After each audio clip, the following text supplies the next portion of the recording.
সত্যি লোভে তুমি দেখতে অমানুষ হয়ে গেছো, জানো হয়ে গেছে তাকে তুমি আপনি এত বাসার। ঠিক আছে, যদি তোর মনে হয় তুই নিবি, তুই বেচবি, ব্যাস। আমি তোমাকে ধরে দেখাচ্ছি কিভাবে মুরগি ধরতে হয়। ও মাই গড, মাইয়াটা পড়লো কেমনে? ওটা মাইয়াটা পড়ে গেছে, তুই এরকম দাঁত কেলে হে হে করে হাসতেছিস কেন? মুরগি ধরতে তোমার কে বলছে? হ্যাঁ, কি কোনোদিন মুরগি ধরতে পারবো? হ্যাঁ, আমি আর মুরগি ধরতে বলছি নাকি? ও নিজে থেকে মুরগি ধরতে গেছে। আর মুরগি ধরন লাগবো না, মাছ ধরবো, মাছ। চল বিলে মাছ ধরতে যাবো দুই ভাই। কতদিন দুই ভাই মিলে মাছ ধরি না। ওনার কিছু বয়স আছে যখন মাছ ধরতে যাবে? মাছ ধরার কোনো বয়স লাগে না, সবাই মাছ ধরতে যাবো, চলো। আমিও তোমাদের সাথে মাছ ধরতে যাবো, আমার মাছ ধরতে খুব ইচ্ছা করতেছে। তুই কি পুরুষ মানুষ নাকি? ও অবশ্যই যাইবো মাছ ধরতে। রিয়া চল, আয় আয় আয় বাবা আয়।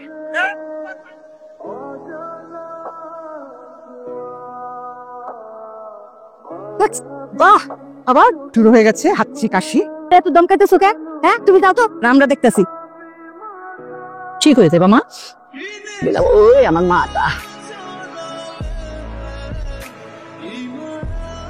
ইয়াল্লা রিয়া, তুই তো পুরো ফার্মের মুরগি রে, একটুখানি পানিতে নামতে তার জড়ায় পড়ছে। আসলে আমার অভ্যাস নেই তো, এর জন্য এরকম হয়েছে। ঈদের চাকরি তুমি দেখতে পাইতেছো, আমি তো দেখতে পাচ্ছি না। আমি দেখলে তোরা দেখাবো না।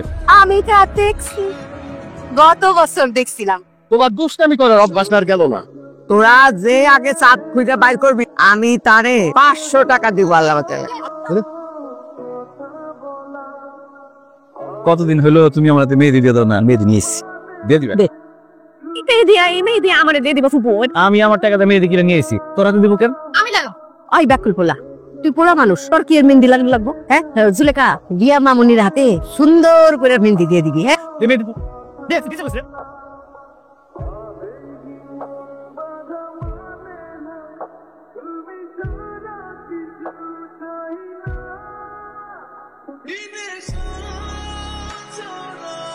আল্লাহ, আপনি আমার দাদার কবরের আযাব মাফ করে দেন, আমার দাদাকে জান্নাতবাসী করেন আল্লাহ।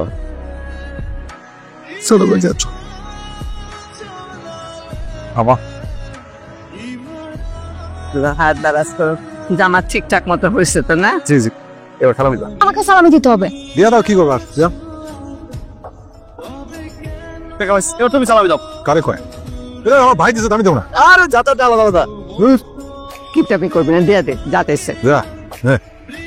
আবার ছোট ভাই দিছে 1000 টাকা, কমসে কম 2000 4000 টাকা দেবে। দে, ওরা যা চায় দে, কিপটাপি করবি না। 2000 কিন্তু এই আম করে তো কেউ চোখকি দেয় না রে শানা।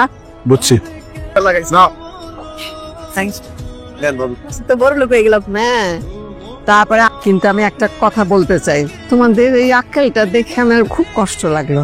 তোমরা সক্ষণ রে সালামি দিলা, আর মায়ের পেটের একটা বোন। হ্যাঁ না, এইটা আমি মানতে পারলাম না। আমার সালামি লাগবে না। না, এই যে জুলেখারে সব টাকা আমি দিয়ে দিলাম, এই বুঝি তোমাকে কি করবো সব? এই তো এইটাই আনন্দ।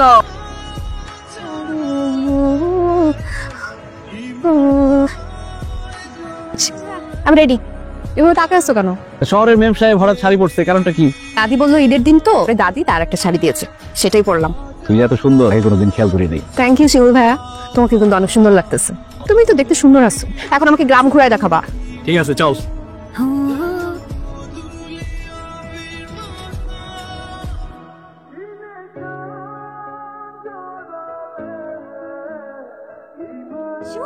বানানা ট্রিতে বানানা ধরছে, আমি না ওইটা পারবো। এই কলা চালের পাকে নাই। আমার না খুব ছিটতে ইচ্ছে করতেছে, আমি ছিড়ি। আচ্ছা ঠিক আছে।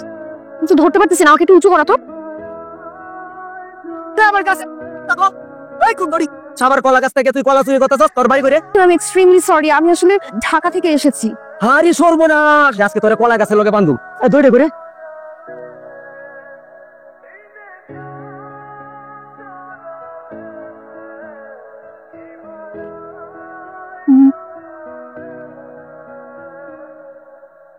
আম্মু, কোথায় ছিলিস সারাদিন?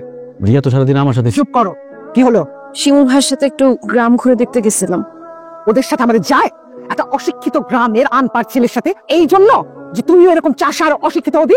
এরপর যদি আমি ওর সাথে কথা বলতে দেখি, মেলামেশা করতে দেখি, চুরিয়ে কিন্তু দাঁত সব ফেলে দিব, জানে মেরে ফেল। চাচি আম্মা, আমি আপনার নিজের মায়ের মতো দেখি, আপনি আমার এত ছোট করে কথা বলতেছেন। রিয়া তো আমার চাচাতো বোন, আমার সাথে কথা বলবো না কেন? তোমরা আমার মেয়ের কিচ্ছু হও না, তোমাকে অশিক্ষিত চাষা বানিয়েছে, আর তুমি আমার মেয়ে অশিক্ষিত চাষা বানাতে চাও। দেখেন চাচি আম্মা, আমি ডিগ্রি পাস করছি। হ্যাঁ, আমার আব্বা কৃষক, আমিও চাষবাস করি, এজন্য আপনি আমার চাষা বলতে পারতেছেন। চাচাদেরকে অসম্মান করে কথা বলেন না। আর চুপ করো, আমাকে জ্ঞান দিতে এসো না। আমার মেয়ের ধারে কাছে তোমাকে যেন না দেখি। মা প্লিজ তুমি শিমুল ভাইকে এভাবে অপমান করো না। এদের মান থাকলে না অপমানিত হবে। ভাবি আপনি সব কি বলতেছেন? হ্যাঁ, আপনি ধরো এভাবে অপমান করতে পারেন না। সেটা তোমার কাছ থেকে শিখতে হবে না। স্বামীর সংসার তো 2 বছরও করতে পারো না, কাজের লোকের মতো থাকো। আর তুমি আমাকে জ্ঞান দিচ্ছ। একটা অপয়া মহিলা এই সংসারে আছে বলে এই সংসারে কোনো আয় উন্নতি নাই। চাচি আম্মা, তুই কোনো কথা কইস না। আপনি রিয়ারে নিয়ে ঘরে যান। চলো।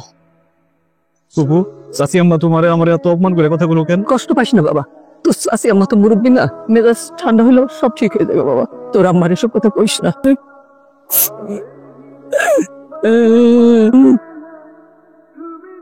আয় শিমুল, বাক্য মুখে দেস না, কি হয়েছে তোর?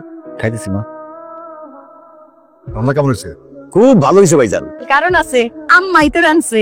আবার কবে আসবি না আসবি? এইসব খাও তো। তুমি আর কয়দিন থাকবা কত দেখি? এবার তুই ঈদে বেশি দিন ছুটি পাই নাই, 3-4 দিন থাকবো আর কি। ঈদ করতে আবার আমি কেন গ্রামে আসছি জানো? এই বাড়ির সয় সম্পত্তি আর অর্ধেকের ভাগিদার তো আমি, সেই অর্ধেক বেঁচে দিতে আসছি। বুঝবি কেন? আমি ঢাকায় একটা ফ্ল্যাট কিনতেছি 1.5 কোটি টাকা দাম, সেটার জন্য আবার টাকা জোগাড় করতে হবে না? আমি তো আর গ্রামগঞ্জে আসবো না কোনোদিন, এই সয় সম্পত্তি রেখে আমার কি লাভ? ভাইজান, তুমি আমার ওয়ারিশ, আমার সম্পত্তির অর্ধেক ভাগ যে আমি বেঁচে দিব, তুমি কি সেটা কিনতে পারবা? না রে ভাই, আমার কাছে কেনার মতো ক্যাশ নাই। ঠিক আছে, আমার তো কিছু করার নাই, আমি অন্য পার্টি দেখি। যদি বিক্রি করতে হয় ওই দানি জমি আছে, মাঠের জমি আছে, সেগুলো বিক্রি কর। দুইটা বাড়ি এই সম্পত্তি বিক্রি করিস না, এই বাড়িতে অন্য লোক ঢুকে যাবে। মাছের জমির দাম কম, উনি যেতে পারবেন না, তাহলে তুমি অন্য পার্টি দেখো। এই বাড়ি ঘর কি তোর বাপে করে দিয়ে গেছে রে? ভাবি খবরদার, মুখ সামলা কথা বেরো। এখানে কি কোনো বাড়ি ঘর ছিল? এটা ছিল একটা বিল। আমি আমার বাপের বাড়ি থেকে টাকাই না আমার স্বামীরে দিছি, মজুরি খাটায়া এই বাড়ি করছে। কোমরে শাড়ি গুইজা টুকরিতে করে মাটি আইনা পানিতে বলাইছি। এই বাড়ি করানোর সময় তুই কইছিলি আমি বাইসা থাকতে ব্যস্ত দিব না। আমার বাপের সম্পত্তির ভাগ আমি বেচুম, আমিও দেখা নিবো। আপনি কেমনে ঠেকান? ভাইজান, এখনো সময় আছে, আর বউরে সাবধান করে দাও। আমি দেখছি ছোটবেলা থেকে ওই বিলের থেকে কষ্ট করে মাটি আইনা এনে যায় ফলাইছে। চাচা আপনি পায়ে ধরি, চাচা আপনি আমি ওই বাড়ি 2 ভাগ করে বিক্রি করে দিয়েন না।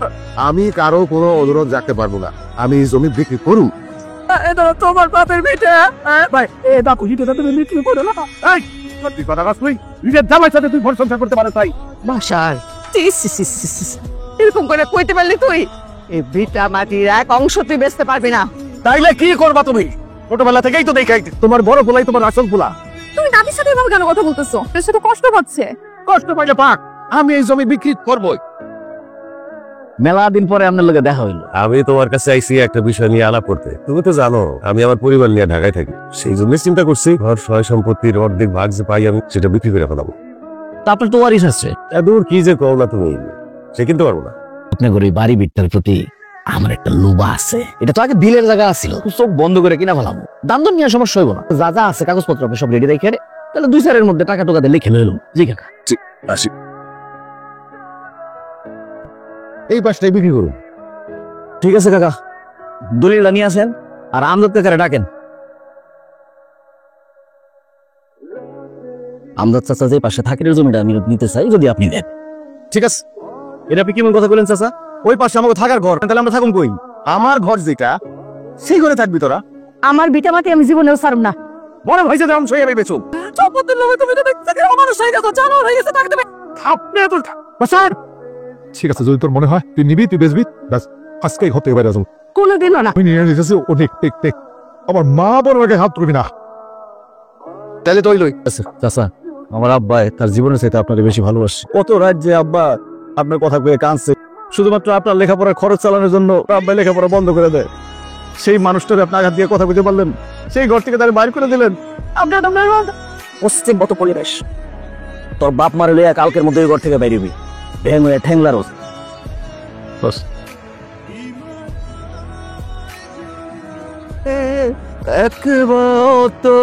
মাটি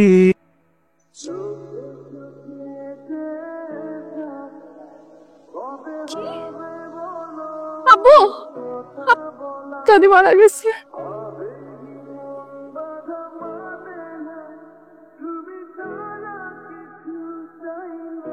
তুই আমার মার কাছে আসতে পারবি না, কেন তুই আমার মার সন্তান না।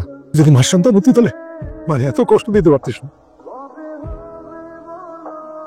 আমি তো পারবি না। পাপি অনেক বড় অন্যায় করছি, আমি এই বাড়ি ভাগ করছি, অনেক বড় অন্যায়, অনেক বড় অন্যায়। আমারে তোমরা শাস্তি দাও।